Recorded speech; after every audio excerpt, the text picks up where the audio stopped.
My girlfriend screamed, "God, you're suffocating me." When I asked why she changed her phone password, I whispered, "You're right, I'll give you space." The space I gave her was so permanent that she had to explain to her parents why she was moving back home at 28.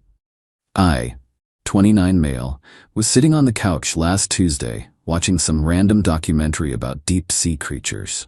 My girlfriend Natalie, 28, was next to me, glued to her phone like usual. We'd been together for 3 years, living together for the last 18 months in my condo. Something felt off lately. Little things. She'd angle her phone away when texting, leave the room to take calls. The usual red flags you read about but convince yourself mean nothing. "Hey babe, can you check if that Thai place is still open?"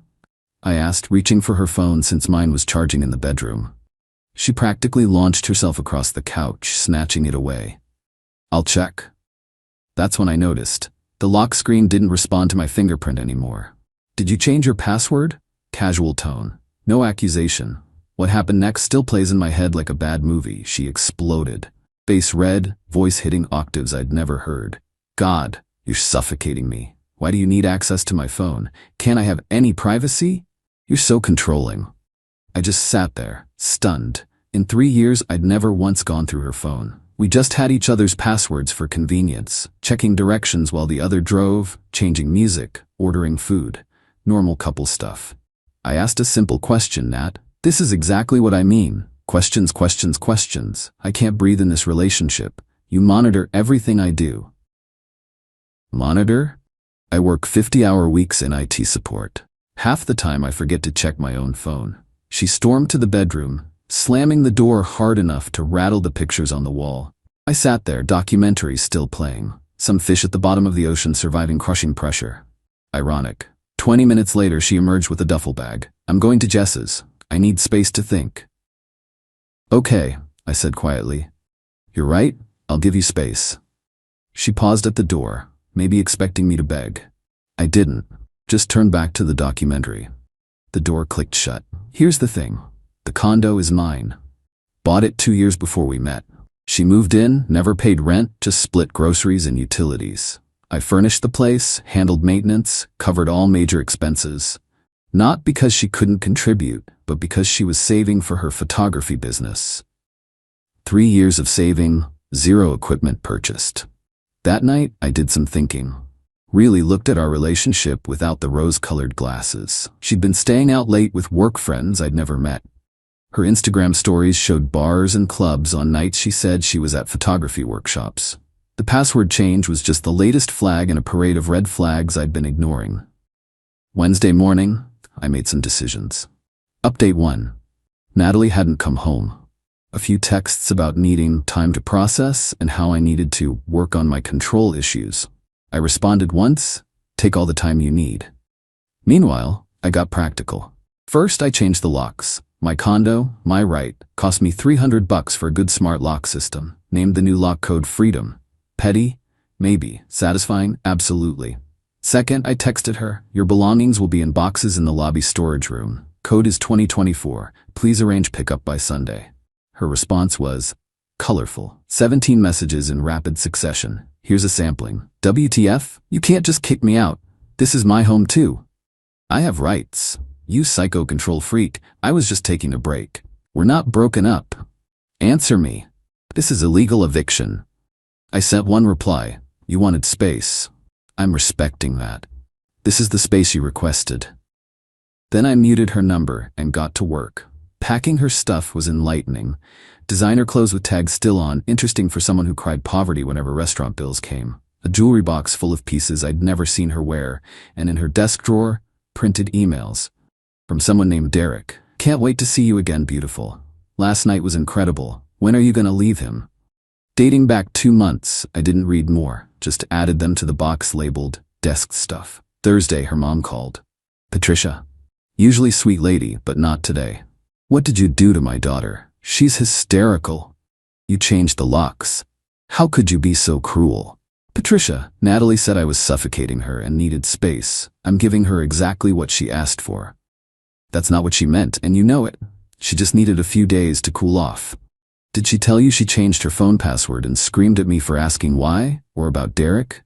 Silence. Who's Derek? Ask your daughter. I hung up.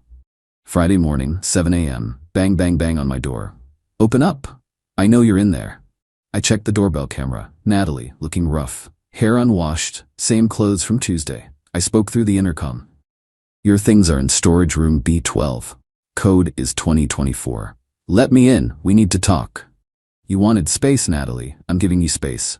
This isn't what I meant. Stop being dramatic. I'm not being dramatic. I'm being literal. You said you couldn't breathe in this relationship. Now you have all the air you need. I live here. No, you stayed here, rent-free, while seeing Derek. Dead silence. Then quieter. How did you? Storage room B12, code 224. Please don't come back. She tried everything. Tears, threats, even attempted to guilt me with 3 years. You're throwing away 3 years. I didn't respond again. Eventually she left. But this was just the beginning. Update 2. The entitlement escalation was actually impressive. Like watching a masterclass in audacity. Saturday she recruited her flying monkeys. Her best friend Jess showed up at my building. Couldn't get past the lobby since I'd removed Natalie from the approved visitors list, so she called me. You need to let me up. Nat forgot some important things. Everything was in the storage room. What did I miss? Her grandmother's ring. I almost laughed. Jess, I met Natalie's grandmother. She's alive and wearing all her rings. Try again. Fine. She needs her camera equipment for a job. What camera equipment? In 3 years, she never bought any. Click. Sunday was when things got interesting. I got a text from an unknown number. Hey, this is Derek. Man to man, what you're doing to Natalie is messed up. She just needed some time to figure things out. Be a decent guy and let her come home. The audacity. The guy sleeping with my girlfriend wants me to be decent? I didn't reply. Instead, I did something better. See, Natalie had used my laptop for her photography portfolio website. Still had the login saved. Legally questionable to access it? Maybe.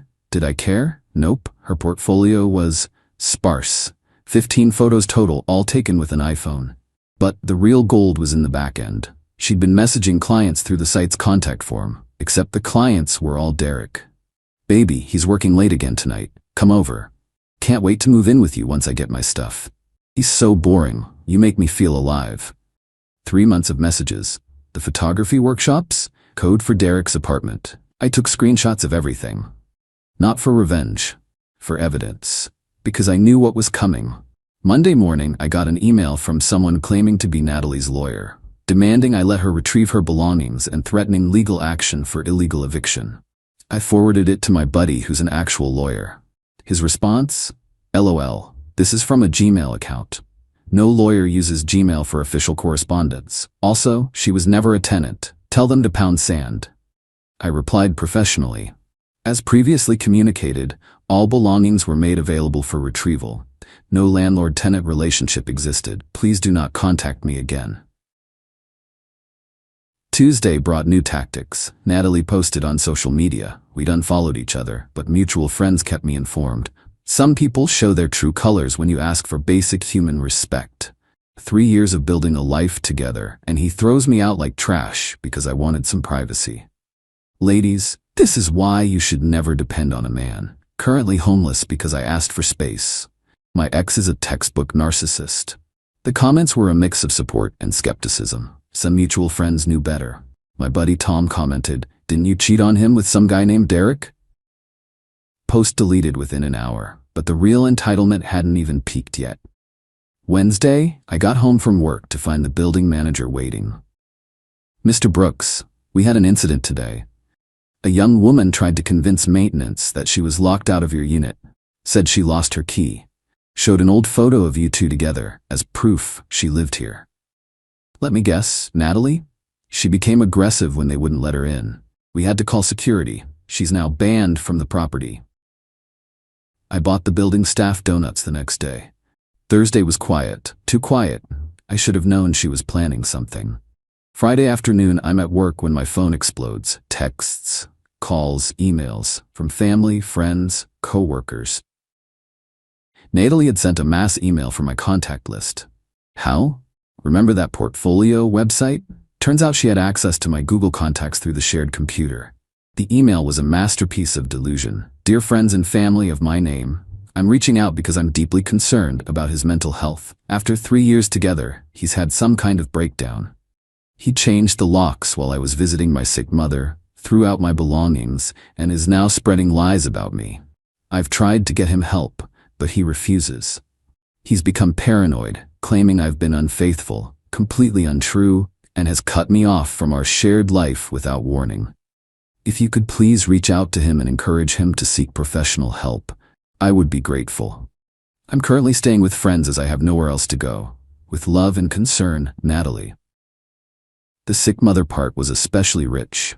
Her mom lived 20 minutes away and played tennis 3 times a week. My phone rang. My mom, "Honey, what's going on?" Natalie sent, "Mom, she cheated. I have proof." She screamed at me for asking about her phone password, said I was suffocating her, and left. I'm fine. She's trying to manipulate everyone.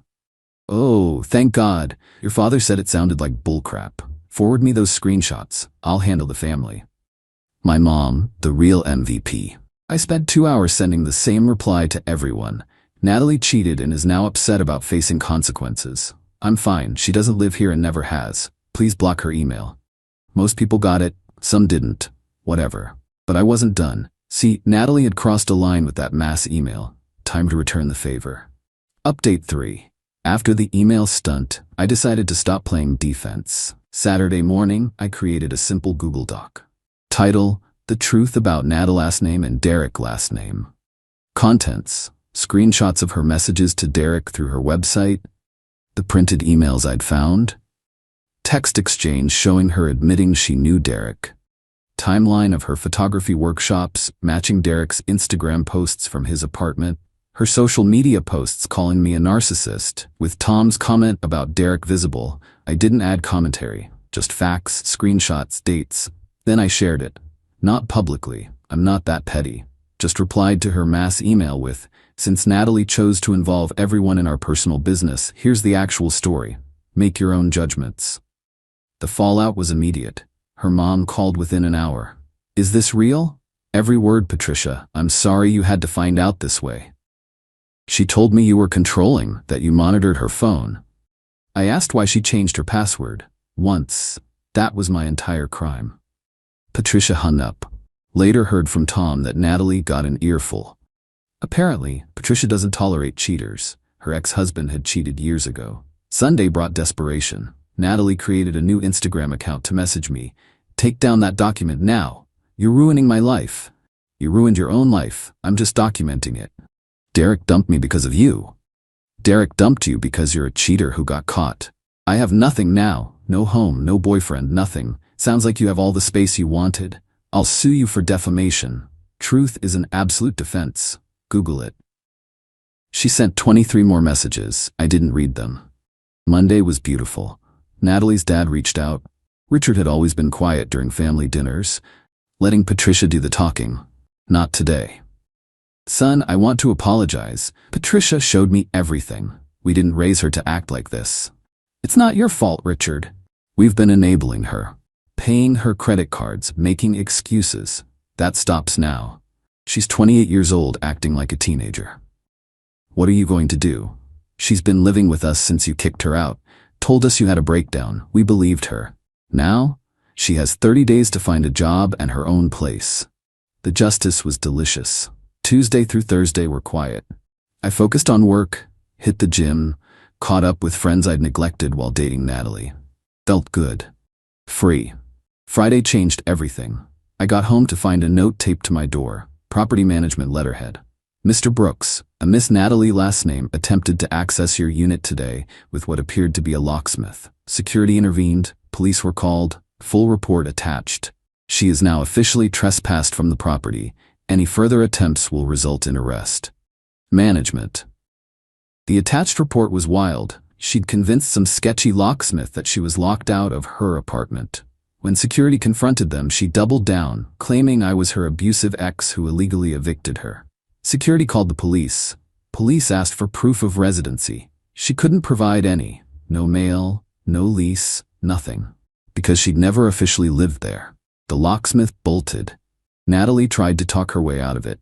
When police ran her name, they found the trespass warning from last week. She got arrested. Actually arrested for criminal trespass. I found out the full story from Tom, who heard from Jess, who was apparently done with Natalie's drama. Natalie spent 6 hours in jail before her parents bailed her out. Richard refused to come. Patricia had to do it alone. The conditions of her release? Stay away from my building and have no contact with me. You'd think that would be the end. You'd be wrong. Final update. The extinction burst, as Reddit would call it, though I said I wouldn't use that term, it fits too perfectly, was spectacular. Week 3 started with Natalie trying to get her photography business off the ground. She created a Facebook page, Instagram business account, the works, posted constantly about new beginnings and rising from the ashes of toxic relationships. Problem? She had no equipment, no portfolio beyond those iPhone shots, and no actual clients. But she did have audacity. She messaged everyone on my friends list offering discounted photo sessions because she was rebuilding after financial abuse. Yeah, she actually claimed I financially abused her by let her live rent-free for 18 months. Most people ignored her. Some called her out. My coworker Shane was brutal. Didn't you cheat on him while he paid all your bills? That's not financial abuse. That's a free ride ending. She blocked him and made a post about toxic masculinity. By Thursday, her parents had enough. Richard called me. Ryan, I'm sorry to bother you, but has Natalie tried contacting you? Not directly. She's banned from my building and there's a no contact order. Good, keep it that way. We gave her an ultimatum, get a job or get out. She chose to get out. Where did she go? Derek took her back. Temporarily, he says. We'll see how long that lasts. It lasted exactly 4 days. Monday morning, Jess texted me. We'd maintained a weird friendship through all this. She'd realized Natalie had been lying to her too. OMG, Nat just showed up at my apartment with all her stuff. Derek kicked her out. What happened? She moved in Thursday. By Sunday, he was done. Apparently she demanded he add her to his lease, give her a credit card, and buy her a $3,000 camera. When he said no, she called him controlling. The irony. So she's with you now? Hell no. I told her I wasn't running a halfway house for cheaters. She's in a motel. The motel saga deserved its own post. Natalie, now truly desperate, started a GoFundMe. Help a domestic abuse survivor get back on her feet. Goal, $10,000. The description was a work of fiction. According to her, I'd isolated her from friends and family, controlled her finances, and thrown her out when she stood up for herself. She needed money for security deposit on an apartment, a car. Apparently I'd stolen hers. We never shared a car. Photography equipment for her business. Therapy for her trauma. She raised $127. Someone donated $100 with the comment for therapy. You need it. The other $27 came from her aunt who probably didn't read the description. When the GoFundMe flopped, she went nuclear. She created a TikTok. The video? Her crying in her motel room, claiming she was homeless because she asked for privacy in her relationship. It went semi-viral, 50K views, mostly people calling out the obvious lies in her story. Best comment, girl, you're not homeless from asking for privacy. You're homeless from asking for privacy while getting your back blown out by Derek. There's a difference. But the absolute peak entitlement came Wednesday night. My doorbell camera alerted me to movement. 11:47 p.m. There she was, Natalie, standing at my building's entrance, just standing there, staring at the door. Security was already on it, watching from inside. She didn't try to enter, just stood there for 20 minutes. Then she started talking, to the door. I know you can see me on your camera. I just want to talk. I made mistakes, okay? But 3 years, Ryan. 3 years should mean something. You were right, I was seeing Derek. But it didn't mean anything. You were always so stable. So boring. I needed excitement, but I see now that stable is good. I need stable.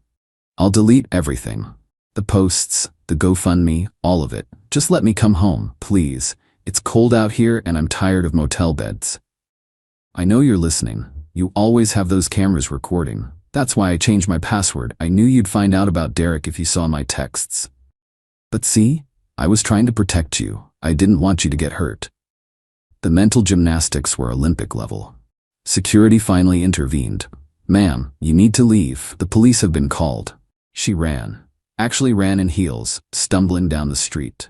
The next morning, Patricia called. Her voice was tired. She showed up here at 3 a.m. Richard wouldn't let her in. She slept in her car in our driveway. I'm sorry you're dealing with this, Patricia. We enabled this for years, always making excuses, always bailing her out. Did you know she was fired from her last 3 jobs? We didn't tell anyone, just kept giving her money. What are you gonna do? Richard found a program. Like rehab, but for people who need to learn basic life skills. Budgeting, accountability, job training. It's in another state. We're giving her a choice, the program or complete cutoff. Think she'll go? She doesn't have anywhere else left. That was Thursday. Friday, I got one last message through LinkedIn of all places. I'm going away for a while. My parents are making me. I still think you overreacted, but whatever. I hope you're happy now. You won. Enjoy your stupid apartment and your boring life. Natalie. I didn't respond. Didn't need to. She was right about one thing. I won. Not the game she thought we were playing, but my life back. I kept the screenshots and documents, just in case. Changed all my passwords, upgraded my security system, and made sure she was blocked on everything. It's been quiet for 2 weeks now. Blissfully quiet. I come home to my apartment, just mine, no drama, no lies, no suffocation accusations. I can leave my phone anywhere without worry. My bank account is recovering nicely without a freeloader. Tom asked if I regret being so harsh. I told him the truth. My only regret is not seeing the red flags sooner. When someone tells you you're suffocating them for asking a simple question, believe them. Give them all the space they want. Sometimes the best revenge isn't elaborate. It's just stepping back and letting someone face the natural consequences of their choices. Natalie wanted space. She got an entire universe of it. Her parents sent me a Christmas card last week. Inside, Patricia wrote, she's in the program. Actually working. Still blames everyone else but baby steps. Thank you for finally holding her accountable. Maybe she'll grow up before she's 30. Maybe, maybe not. Either way, not my problem anymore. The apartment's never felt bigger.